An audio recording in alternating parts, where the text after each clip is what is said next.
तो कहानी की शुरुआत होती है हमारे मेन कैरेक्टर से, जिसका नाम टेडी है। और वो आंख बंद करके अपने पुराने दिनों को याद कर रहा होता है जब वो बॉक्सिंग किया करता था। जहाँ पर हम देखते हैं कि टेडी जंगल में एक दिन प्रैक्टिस कर रहा होता है और वो प्रैक्टिस करके वापस अपने घर आता है और घर आके वो देखता है कि जर्मन सोल्जर उसे वहाँ पर पकड़ लेते हैं और उसे पकड़ के कॉन्सेंट्रेशन कैंप में डाल देते हैं। और अब यहाँ से टेडी की कहानी शुरू होती है कॉन्सेंट्रेशन कैंप के अंदर, क्योंकि ये समय होता है 1940 का, जब जर्मन्स ने पोलैंड में अपना पहला कॉन्सेंट्रेशन कैंप बनाया था। जहाँ पर कॉन्सेंट्रेशन कैंप्स में इन सभी लोगों को मजदूर बना दिया गया था, जिनसे खूब सारी मेहनत करवाई जाती थी और उन्हें खाने के लिए सिर्फ नाम मात्र का खाना मिलता था। और उसी लाइन में जहाँ पर सब खाना ले रहे होते हैं, वहाँ पर हम जेनिक नाम के एक लड़के को देखते हैं जो कि अपना खाना ले रहा होता है कि तभी वहाँ पर दूसरा कैदी आकर जेनिक का खाना छुड़ा इन सभी लोगों को आधी रात को ही उठाकर इन सब से काम करवाने लगते हैं। और तभी जेनिक टेडी से कहता है कि वो उसका बहुत बड़ा फैन है और उसने उसके सारे मैचेस देखे हैं। लेकिन टेडी यहाँ पर उसे समझाता है कि वो यहाँ पर कोई बॉक्सर नहीं है, और दूसरी बात, अगर वो उसे देखता है तो कल उसे अपने खाने के लिए लड़ाई करनी थी। और ये कहकर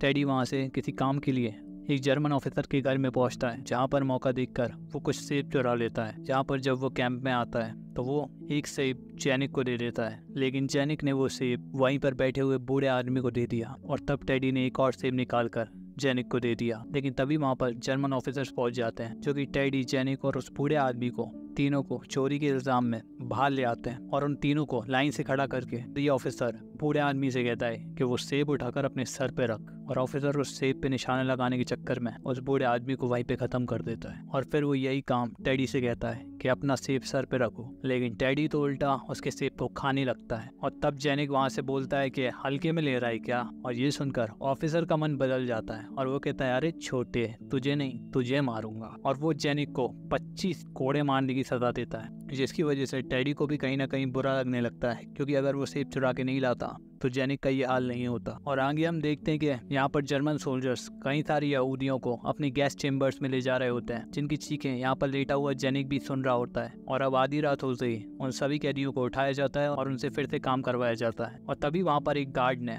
मजे लेने के लिए अपना एक ब्रेड का टुकड़ा उन कैदियों के बीच में फेंक दिया, जिसके लिए ये दो कैदी आपस में भिड़ने लगते हैं। और अब ये देखकर उस गार्ड ने उन दोनों कैदियों के बीच एक फाइट करवा दी। और जब उन कैदियों में से एक कैदी गिर गया, तब उन्होंने टेडी को उससे लड़ने के लिए भेजा। तभी वहाँ पर एक सीनियर गार्ड आता है और वो बोलता है कि अच्छा, काफी अच्छा है तू, चल मेरे से लड़। और अब वो सीनियर कैदी टेडी से लड़ने लगता है और इन दोनों के बीच फाइट शुरू हो जाती है, जहाँ पर हम देखते हैं कि टेडी अपनी स्किल्स को बेहतरीन तरीके से इस्तेमाल करता है और अपनी स्किल्स से उस गार्ड को भी करारी टक्कर दे रहा होता है, जिससे खुश होकर वो गार्ड कहता है कि हाँ अच्छा ही है, इसे भी थोड़ी ब्रेड दे दो। और साथ ही में वो टेडी से उसके बॉक्सिंग बैकग्राउंड के बारे में भी बात करता है। और अब यहाँ पर टेडी जीती हुई सारी ब्रेड को लेकर बाकी सारे कैदियों में बांट देता है। लेकिन वहाँ पर वो देखता है कि जेनिक को सर्दी लगने की वजह से निमोनिया हो गया है। और अगली सुबह टेडी उसी गार्ड से मिलता है और उससे कुछ ब्रेड और दवाइयों की मांग रखता है। और तब वो गार्ड कहता है कि तुम कैंप में हो, अपने घर पे नहीं, इसलिए ये सारी चीजें तुम्हें खुद कमानी होंगी। जिसके बाद वो टेडी को लेकर अपने सीनियर्स के पास जाता है, क्योंकि वो सीनियर ऑफिसर्स अपने मजे के लिए कुछ करना चाहते थे और जिसके लिए वो गार्ड टेडी की बॉक्सिंग बाकी बॉक्सर्स के साथ करवाना चाहता था। लेकिन उन ऑफिसर्स को यहाँ पर लगता है कि ये सारा छिटकू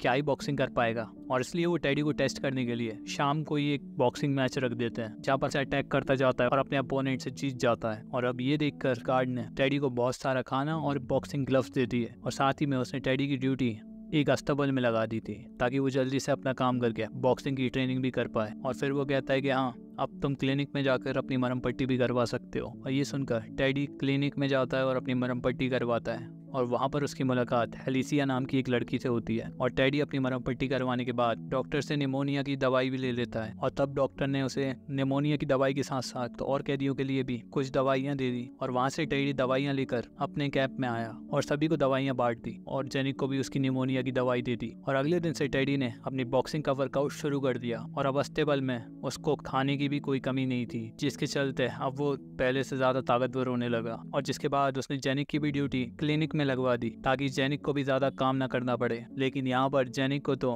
हेलिसिया पसंद आ गई होती है, लेकिन बाकी सारे लोग अभी भी उस कैंप में जानवरों की तरह मजदूरी कर रहे होते हैं और रोज की तरह जर्मन ऑफिसर्स यहूदियों को गैस चेम्बर्स में भेज रहे होते हैं। दूसरी तरफ टेडी भी एक के बाद एक फाइट जीतकर अपने साथियों के लिए खाने पीने और दवाइयों की सप्लाई करता रहा। और ऐसे ही एक दिन अस्तबल में एक सीनियर ऑफिसर आता है जो कि अपने लिए एक घोड़ा देखने आया था। और तभी वो टेडी से कहता है, तुम तो काफी अच्छे बॉक्सर होते जा रहे हो, लेकिन ध्यान रखना जैसे ही तुम्हारा काम खत्म होगा हम तुम्हें बोरे में भर देंगे। और अब उसी दिन टेडी से लड़ने के लिए जेल में एक बहुत ही बड़े फाइटर को बुलाया जाता है जो कि एक हैवी वेट बॉक्सर होता है। खैर इतने हैवी होने के बाद भी टेडी उस फाइटर को धूल चटा देता है, जिसके बाद वो काफी सारी ब्रेड जीता होता है और वो अपने साथियों में बहुत ही हंसी खुशी से वो सारी ब्रेड बांट देता है और उस जीत को वो अपने साथियों के साथ सेलिब्रेट कर रहा होता है। और यहाँ पर हम देखते हैं कि उस सीनियर ऑफिसर का बेटा यहाँ पर सीढ़ियों से गिर जाता है, जिसे देखने के बाद डॉक्टर बताता है कि टाइफाइड की वजह से उसके बेटे के बचने के चांसेस एकदम ना के बराबर है। और अगली सुबह हम देखते हैं कि टेडी वापस से अपने काम पे लग जाता है, लेकिन तभी वो देखता है कि कुछ गार्ड्स यहूदियों की लाशें ले जा रहे होते हैं और तभी वो देखता है कि उन लाशों में उस बॉक्सर की भी लाश होती है जिसको टेडी ने पिछली रात को हराया होता है। और वो समझ जाता है कि अगर वो यहाँ पर हारा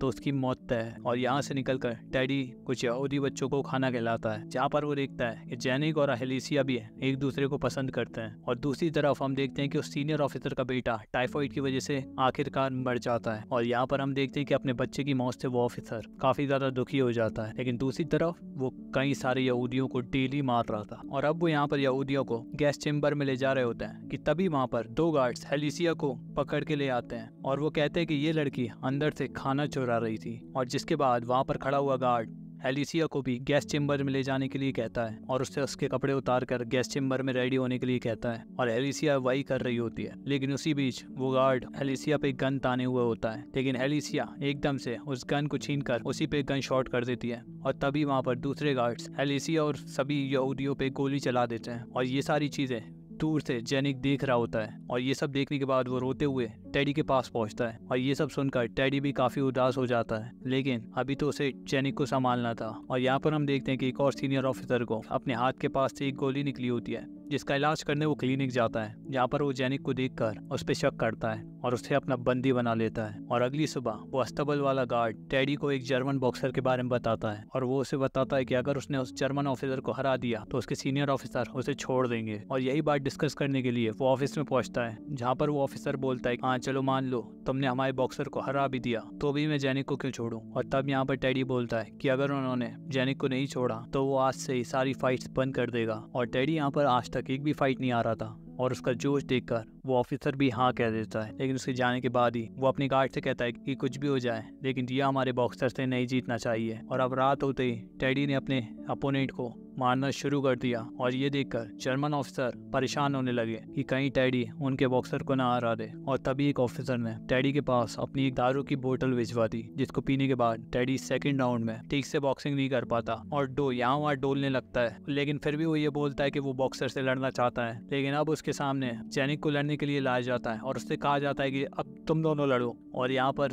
टेडी बोलता है कि वो जेनिक को छूने भी नहीं वाला, लेकिन यहाँ पर जर्मन ऑफिसर उस पर गन पॉइंट कर बोलता है कि लड़ो नहीं तो वो जेनिक को मार देंगे। और अब वो इतने में कुछ सोच पाते हैं कि उससे पहले वो गार्ड जेनिक को शूट कर देता है। और ये सब देखकर टेडी बेचारा वहाँ पर शॉक ही हो गया। और उसके बाद वो गार्ड्स टेडी को कैंप के बीचों बीच एक खंबे से लटका देते हैं और यहाँ पर टेडी रात भर उसी खंबे से लटका रहता है। और अगली सुबह गार्ड आकर उसे खोलता है, क्योंकि अभी तो उससे सुबह का काम करवाना है। लेकिन टेडी काम करने की बजाय टेडी वहाँ पर जाता है जहाँ पर हजारों यहूदियों की लाशें जलाई जाती हैं और वहीं पर जेनिक को भी जलाया गया होगा। और जेनिक वहाँ पर दुखी होकर उसी राग वाले गड्ढे में लेट जाता है, जहाँ पर वो अपनी जिंदगी और अपने सारे सपनों से हार मान लेता है। तभी वो अपनी आंखें बंद कर लेता है और फिर थोड़ी देर बाद वो अपनी आंखें खोलता है और वो देखता है कि उसकी आंखों के सामने एक लकड़ी का टुकड़ा होता है। और ये टुकड़ा कोई ऐसा वैसा टुकड़ा नहीं होता, ये टुकड़ा वही होता है जिसे जेनिक ने अपने गॉड के लिए अपनी लकड़ी से बनाया होता है। और अब ये देखकर टेडी उसे उस गड्ढे से निकाल लेता है और अब उस मूर्ति को उठाकर वो सीधा उस जगह पहुंचता है जहाँ पर वो जर्मन बॉक्सर अभी भी कुछ कैदियों से लड़ रहा होता है। और तभी वहाँ पर टेडी